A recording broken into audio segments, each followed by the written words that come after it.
नमस्कार दोस्तों, स्वागत करते हैं आपके ही अपने YouTube channel current affair by Avanya पर। आज मैं आप लोगों के लिए 21 अप्रैल 2022 के डेली करंट अफेयर का क्वेश्चन इस वीडियो पर लेके आई हूँ। दोस्तों, मैंने आपके लिए सभी क्वेश्चन सिलेक्टेड और इम्पॉर्टेंट लिए हैं, जो कि आपके आने वाले एग्ज़ाम में काफ़ी ज़्यादा यूज़फुल रहने वाला है। तो दोस्तों, वीडियो को लास्ट तक ज़रूर देखें और हमें कमेंट करके बताएं कि ये वीडियो आपको कैसी लगी।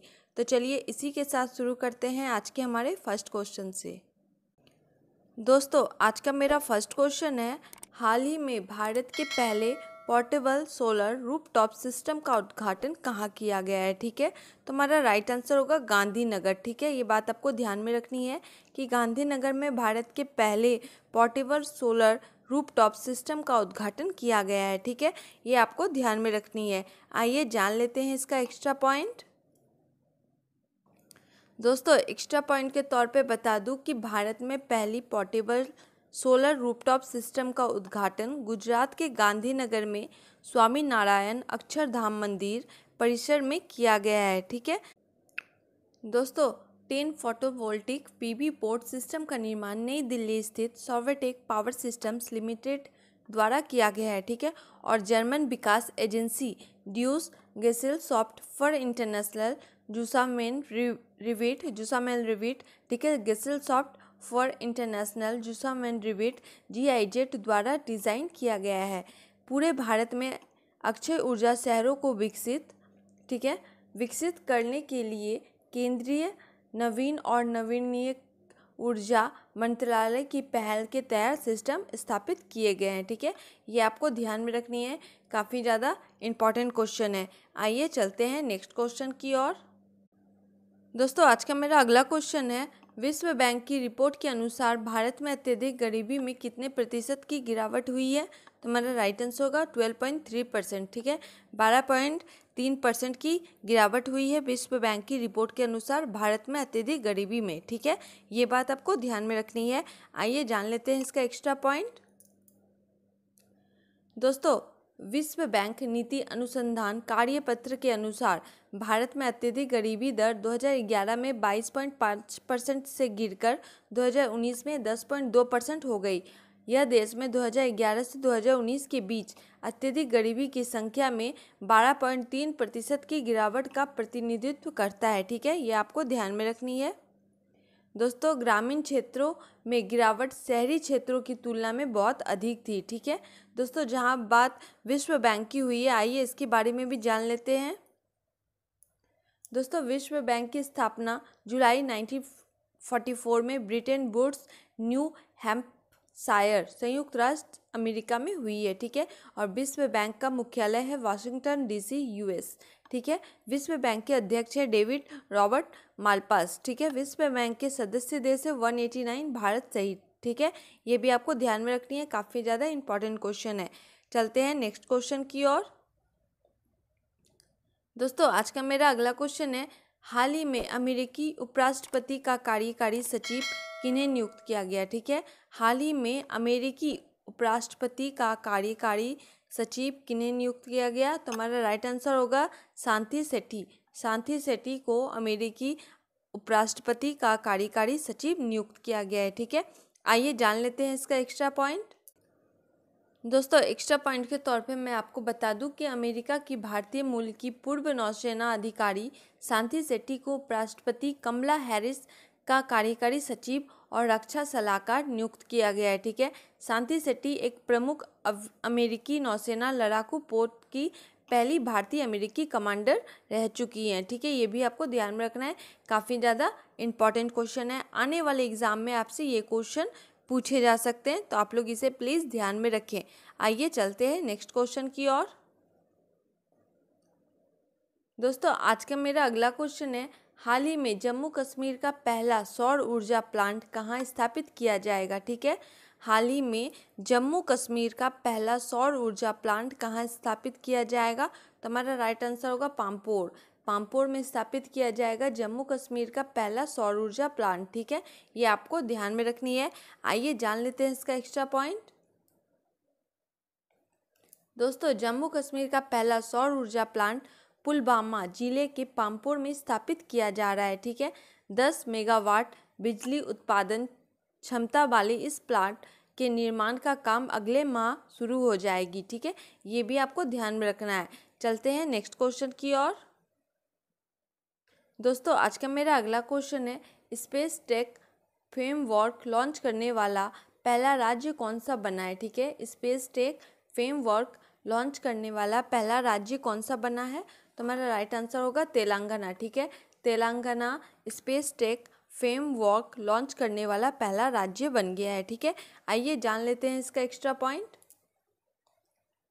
दोस्तों तेलंगाना अंतरिक्ष प्रौद्योगिकी के लिए मेटावर्स में स्पेस टेक फ्रेमवर्क लॉन्च करने वाला भारत का पहला राज्य बन गया है। ठीक है, यह बात आपको ध्यान में रखनी है। यह वर्चुअल रियलिटी स्पेस पर आधारित भारत का पहला आधिकारिक कार्यक्रम है। ठीक है, ये भी आपको ध्यान में रखनी है। दोस्तों इसका उद्देश्य अंतरिक्ष तकनीक क्षेत्र में निजी उद्योगों की भागीदारी का समर्थन करना और राज्य को प्रौद्योगिकी के क्षेत्र में वैश्विक स्तर पर मान्यता प्राप्त वन स्टॉप डेस्टिनेशन, ठीक है, के रूप में स्थापित करना है। ठीक है, ये भी आपको ध्यान में रखना है। आइए चलते हैं नेक्स्ट क्वेश्चन की ओर। दोस्तों आज का मेरा अगला क्वेश्चन है, हाल ही में विप्रो ने भारत का नया कंट्री हेड किन्हें नियुक्त किया गया। ठीक है, हाल ही में विप्रो ने भारत का नया कंट्री हेड किन्हें नियुक्त किया गया है, तो हमारा राइट आंसर होगा सत्य ईश्वरन। सत्य ईश्वरन को विप्रो ने भारत का नया कंट्री हेड नियुक्त किया है। ठीक है, ये बात आपको ध्यान में रखनी है। आइए जान लेते हैं इसका एक्स्ट्रा पॉइंट।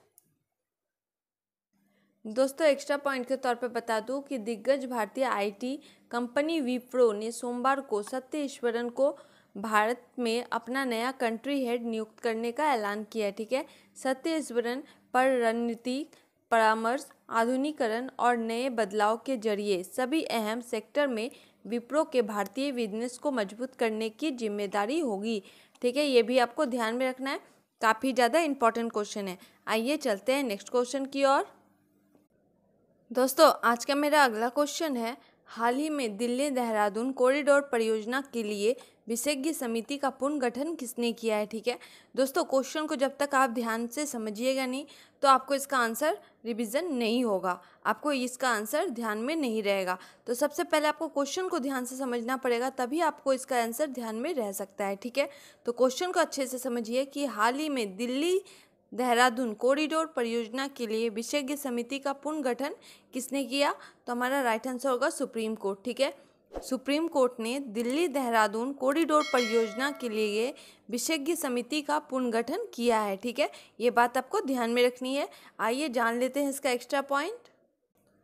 दोस्तों भारत के सर्वोच्च न्यायालय ने दिल्ली देहरादून आर्थिक गलियारा express way, Delhi Dehradun economic corridor express way परियोजना के लिए प्रतिपूरक वनीकरण और अन्य समन्वय उपायों की निगरानी के लिए विशेषज्ञ समिति का पुनर्गठन किया है। ठीक है, ये आपको ध्यान में रखनी है।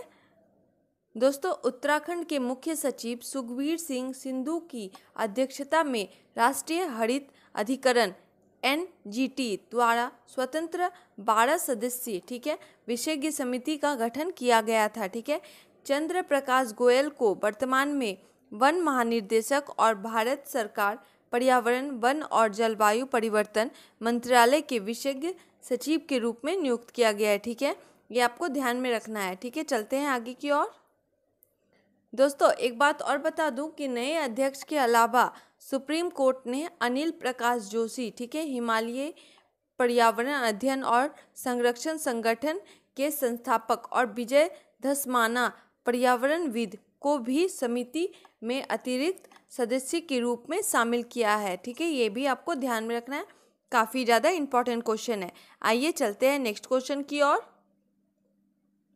दोस्तों आज का मेरा अगला क्वेश्चन है, हाल ही में सेना कमांडरों का सम्मेलन कहाँ शुरू किया गया है। ठीक है, हाल ही में सेना कमांडरों का सम्मेलन कहाँ शुरू किया गया है, तो हमारा राइट आंसर होगा नई दिल्ली में। ठीक है, नई दिल्ली में सेना कमांडरों का सम्मेलन शुरू किया गया है। ठीक है, आइए जान लेते हैं इसका एक्स्ट्रा पॉइंट।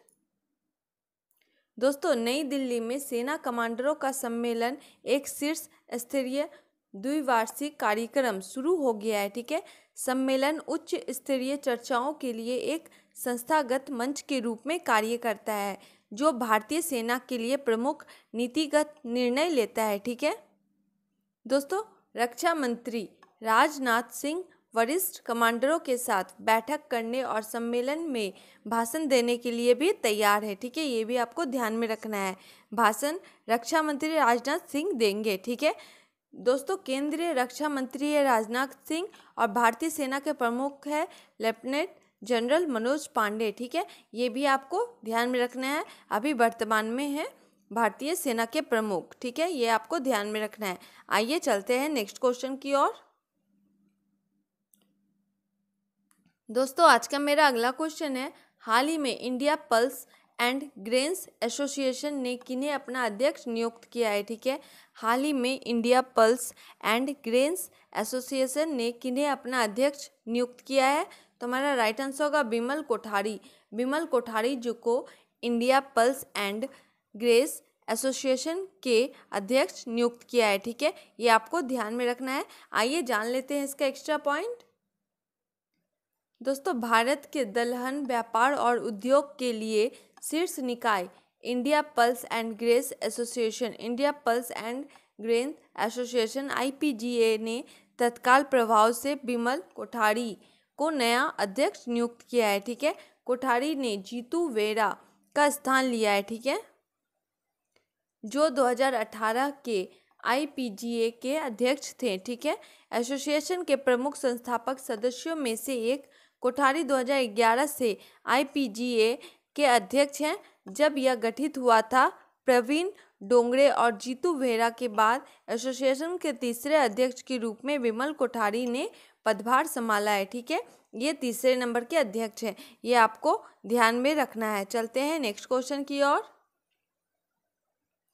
दोस्तों, आज का मेरा लास्ट क्वेश्चन है, संयुक्त राष्ट्र चीनी भाषा दिवस कब मनाया जाता है। ठीक है, संयुक्त राष्ट्र चीनी भाषा दिवस कब मनाया जाता है। तो हमारा राइट आंसर होगा 20 अप्रैल। 20 अप्रैल को संयुक्त राष्ट्र चीनी भाषा दिवस मनाया जाता है। ठीक है, आइए जान लेते हैं इसका एक्स्ट्रा पॉइंट। दोस्तों, हर साल 20 अप्रैल को विश्व स्तर पर संयुक्त राष्ट्र चीनी भाषा दिवस UN चाइनीज लैंग्वेज डे मनाया जाता है। ठीक है, यह दिन कंगीजी को श्रद्धांजलि देने के लिए मनाया जाता है, जिन्हें एक पौराणिक कथा के अनुसार लगभग 5000 साल पहले चीनी अक्षरों का आविष्कार माना जाता था। ठीक है, ये आपको ध्यान में रखना है। दोस्तों, पहला चीनी भाषा दिवस 2010 में 12 नवंबर को मनाया गया था, लेकिन 2011 के बाद इसे हर साल 20 अप्रैल को मनाया जाता है। ठीक है, ये भी आपको ध्यान में रखना है। दोस्तों, आपको हमारी आज की ये वीडियो कैसी लगी, आप हमें कमेंट करके ज़रूर बताएं। वीडियो पसंद आने से वीडियो को लाइक करना, शेयर करना ना भूलें। और जो स्टूडेंट इस चैनल पे नए हैं, वो आपके ही अपने यूट्यूब चैनल करंट अफेयर व अवन्या को जरूर सब्सक्राइब कर ले, साथ ही बेल आइकन प्रेस करना ना भूलें। तो मिलते हैं नेक्स्ट वीडियो में, तब तक जय हिंद।